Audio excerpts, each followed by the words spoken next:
As soon as her voice fell, a crisp slap suddenly sounded. My eyes were full of mockery. When is it an outsider's turn to dictate my affairs? I have deeply loved Sebastian for a full 8 years. Looking at the photo of Sebastian and me in my hand, I stood before the door and murmured softly, This is my last chance.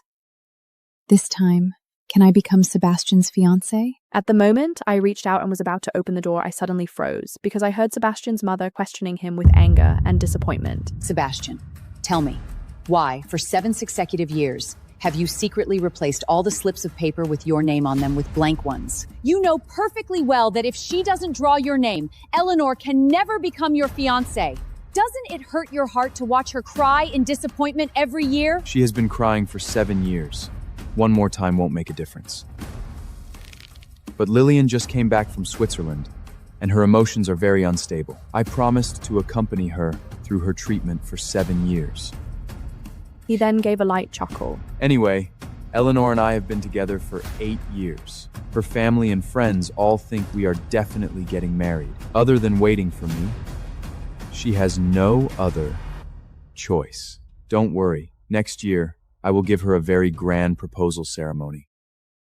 Consider it an explanation to her for these past few years. I think she will definitely be very satisfied with this arrangement. After saying that, he threw the slip of paper with Sebastian Ashford written on it into the paper shredder. Listen, the sound of this paper shredder is indeed much better than Eleanor's disappointed crying every year. Standing outside the door, I heard those words and stared blankly at the photo in my hand. Turns out he wasn't blind to my tears, nor was he unaware of my disappointment. These 7 years of blank slips were just a joke he used to trample on my true feelings. I clearly remember the Ashford family's rules. To become Sebastian's fiancée, one must draw a slip of paper from the lottery box at the grand charity banquet. She can only become his fiancée if she draws the slip with his name on it.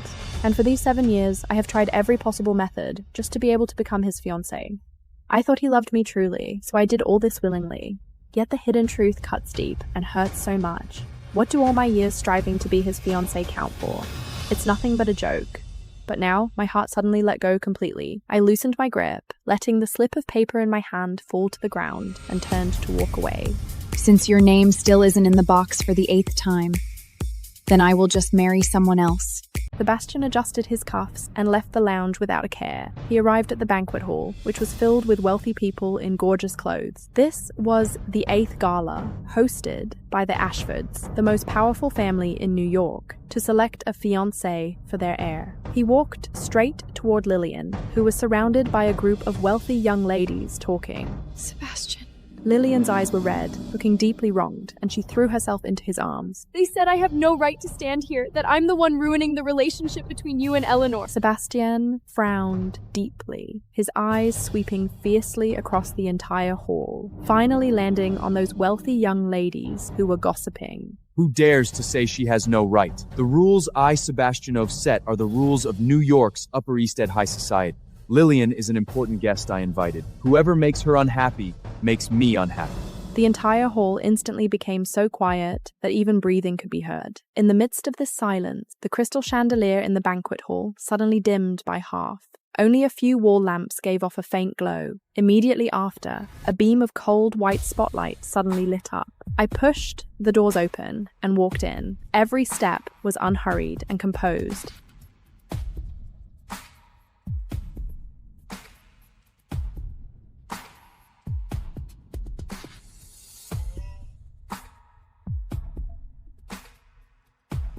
Those wealthy young ladies looked at me. After all, for the past 7 years, I was publicly recognized by everyone as Sebastian's fiancée, and the only woman he allowed to stay by his side constantly. Everyone thought I would definitely make a scene and drive Lillian away, or, like the previous 7 years, question him with red eyes about why he was protecting another woman. But this time, I didn't even give them half a glance. Without stopping, I walked straight toward a waiter in the banquet hall. I picked up a glass of champagne from the waiter's tray and took a small sip. The cold liquid slid down my throat, suppressing the very last bit of affection in my heart. Eleanor, aren't you going to do something about it? Someone asked me in a very low voice. I smiled, but there was not a hint of a smile in my eyes. Young Master Ashfield is standing up for a beauty. Why would I go over there and interfere? Besides, I swirled the wine glass in my hand, with a bit of a spectator's look in my eyes. I'm also quite curious to see if Sebastian's name is actually in the raffle box this year. Sebastian's body instantly stiffened. He subconsciously turned to look at me, as if completely unexpected that I would have this reaction. In the past, at times like this, I would have already been crying and making a scene to drive Lillian away. But today, I was as quiet as someone entirely unconnected to this matter. A flash of impatience crossed his eyes. He let go of Lillian and strode toward me. Eleanor, what kind of temper are you throwing again? Lillian just came back from Switzerland. Her health is poor and she can't be frightened. You are the eldest daughter of the Walker family. Can't you be a bit broad-minded? Broad-minded, I looked at this man in front of me, whom I had loved for over a decade. Suddenly, he felt very foreign. 7 years. More than 2,500 days and nights. To cater to his preferences, I put away my own temper and skills, learning to make him French desserts and English afternoon tea. To get his name to appear in that damn box, I bribed the Ashford's butler, curried favor with Sebastian's mother, and exhausted all possible means. And the result? What I got in exchange was his phrase, "Be a bit more broad-minded," and my sincere heart shredded to pieces in the paper shredder.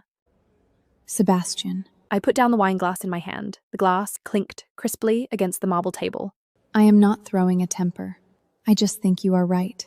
Miss Lillian is delicate and does indeed need someone to properly accompany her through her treatment. Sebastian was stunned. He stared into my eyes as if trying to find a hint of petulance or jealousy in them. Unfortunately, he found nothing. My heart was completely peaceful, without a single ripple. This feeling of being out of his control made him inexplicably panicked. He reached out, trying to grab my wrist. It's good that you understand.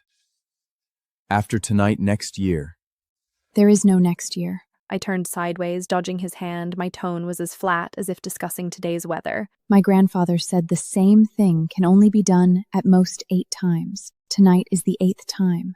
If your name is still not drawn, then we are done. Seeing this, Lillian quickly walked over and stood in front of me.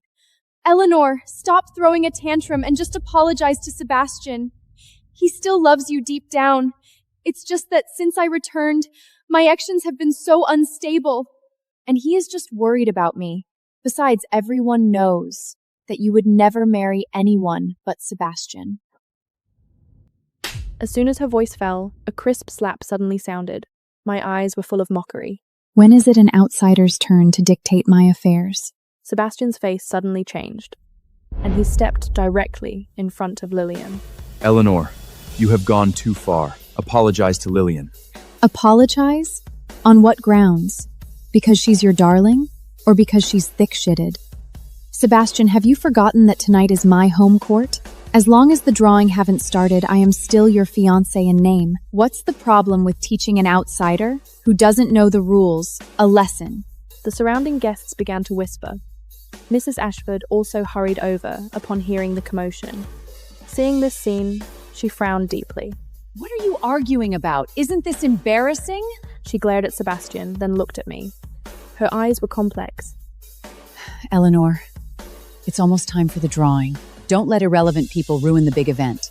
Mrs. Ashford liked me very much. She genuinely hoped I could marry into the Ashford family. It was a pity. That good son of hers personally destroyed all of this. Sebastian took a deep breath, suppressing the anger in his heart. He reached out to put his arm around Lillian's shoulder and patted her comfortingly. Then he looked at me, his tone cold. Fine. Since you want to play so much, let's begin. I want to see the moment you draw a blank slip. Whether you can still be as sharp-tongued as you are now. After saying that, he turned and walked toward the high platform in the center of the hall. There lay an exquisite box. It was also the judgment stand that would decide my fate. I watched his back. My eyes gradually turned cold. Sebastian, you think you control everything. But little do you know, this time, you are the prey.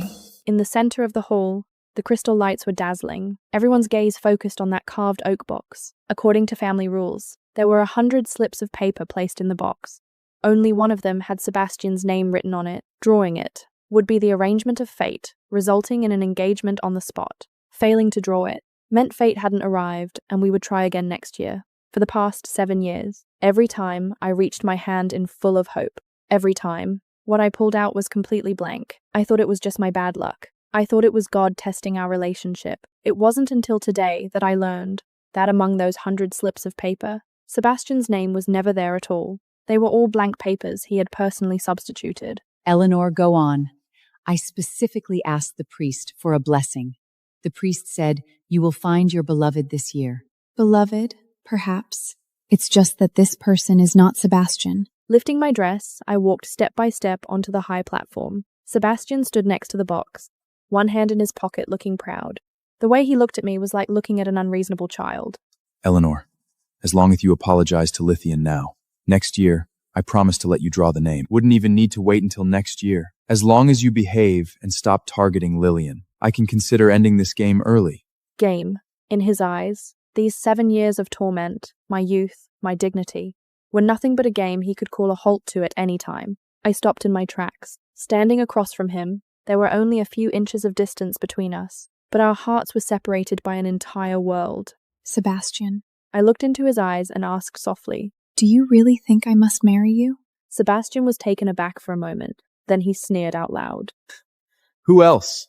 Besides who could tolerate your bad temper? Besides the Ashford family, who is worthy of your Walker family? Eleanor, accept your fate. In this life, you are destined to only be the woman of me, Sebastian Ashford. He was too confident. Confident to the point of conceit. He thought that by grasping my weakness, he could trample on my bottom line unscrupulously. I lowered my eyes, hiding the mockery in my gaze. Is that so? Then let's see. Exactly who is the one who should accept their fate? I took a deep breath, slowly raised my right hand, and reached into that pitch-black box. My fingertips touched the cold paper. 1 slip, 2 slips, countless slips. Each one was like a knife, cutting into my heart.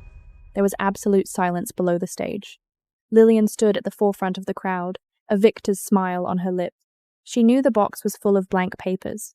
She was waiting to see me make a fool of myself in public and cry bitterly. Sebastian also looked away casually, seeming to have already foreseen the ending. I closed my eyes.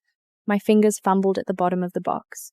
Finally, my fingertips touched a slip of paper with a slightly different texture. That was the one. I had someone slip in during the chaos before entering, and it was also the final way out I left for myself. I snapped my eyes open. With a strong flick of my wrist, I pulled out that slip of paper. Young Master Ashfield. I held up the slip in my hand, my voice clear, spreading throughout the hall. It seems your promise is about to become invioled. Sebastian's casual expression froze on his face. He subconsciously looked at the slip in my hand. A trace of confusion flashed in his eyes. Impossible. He clearly had personally replaced all the slips with names with blank ones, even just to be safe. Right before the banquet started, he had specifically checked again. There absolutely could not be any words in the box. Eleanor, who are you trying to scare with a blank piece of paper?